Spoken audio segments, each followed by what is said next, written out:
social media footprint? That's the question du jour. And social media comes in many different flavors.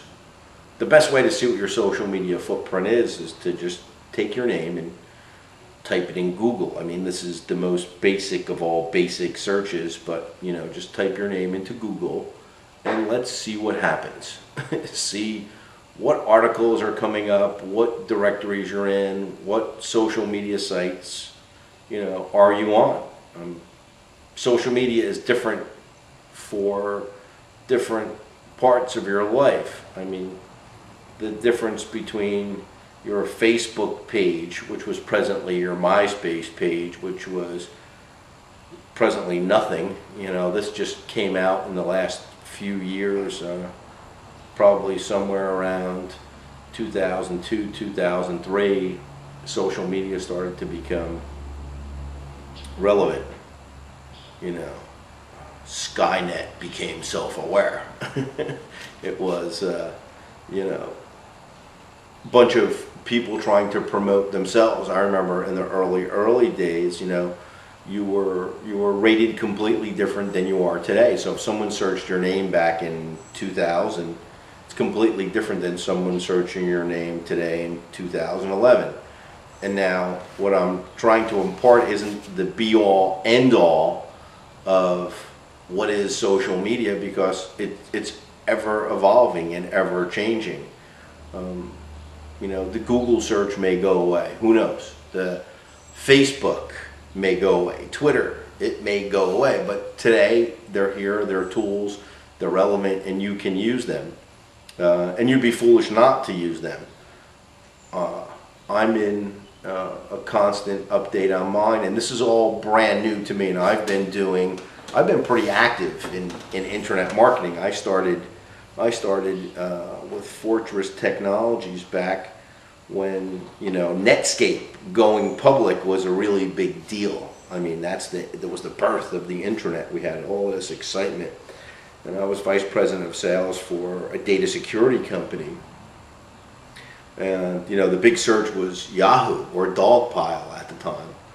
And, you know, your social media was about your company. It was your company website, and we spent literally hundreds of thousands of dollars. I know to some of you younger people watching this, you're going to go, what?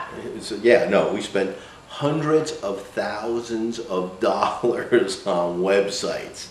And then promoting those websites, that was brand spanking new too. So no one really knew what was what in promotion of it. So, you know, we fired PR at it, and it worked. I mean, and actually it still works today with a twist, and I'll go over that in a further blog. I mean, I've been experimenting with the social media optimized press release, the keyword socially optimized press release.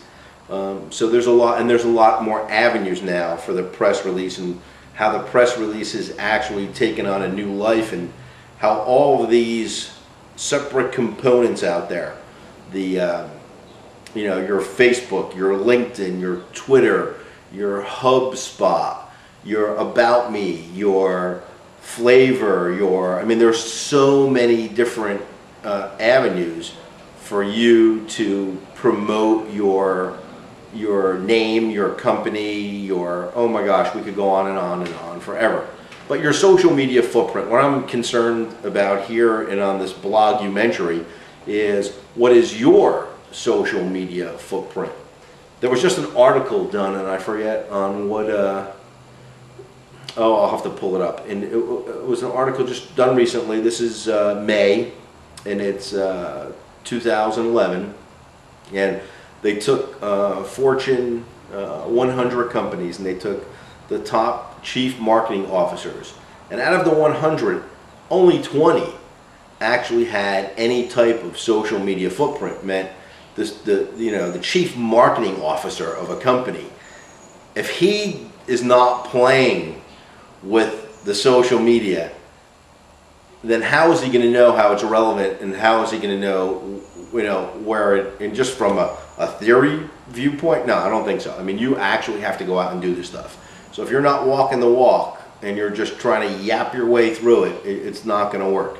You really have to get into this, and it's simple. It's not that big a deal. It's not that scary. It's not that overwhelming. I mean, if I can do it, you can do it. I mean, you know, I'm a basic computer literate person. You know, I've been doing this for quite some time. You know, started doing internet marketing back in '95 for Fortress Technologies, which was virtual private networking software. It was kind of funny because I remember when we first came out with the term VPN, it didn't exist previous. And I mean, a lot of people be screaming. It was in PBXs. In PBXs, they had virtual private networks within a PBX.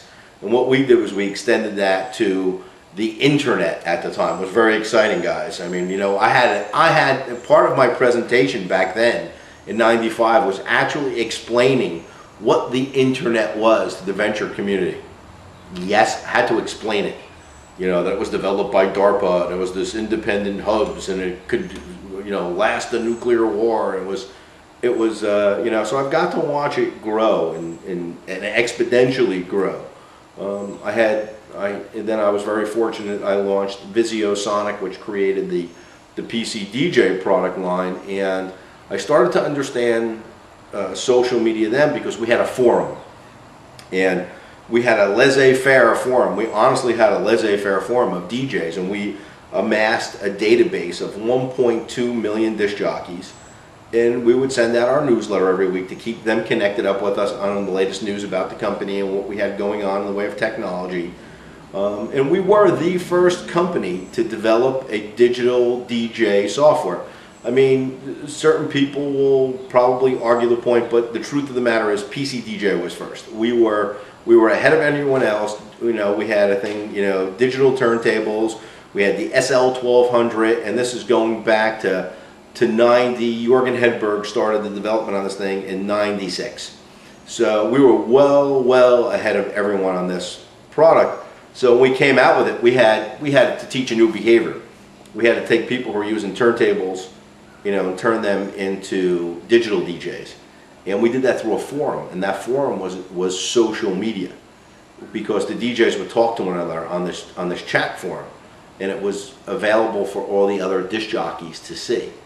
So, you know, that started, the independent disc jockeys started their social media footprint.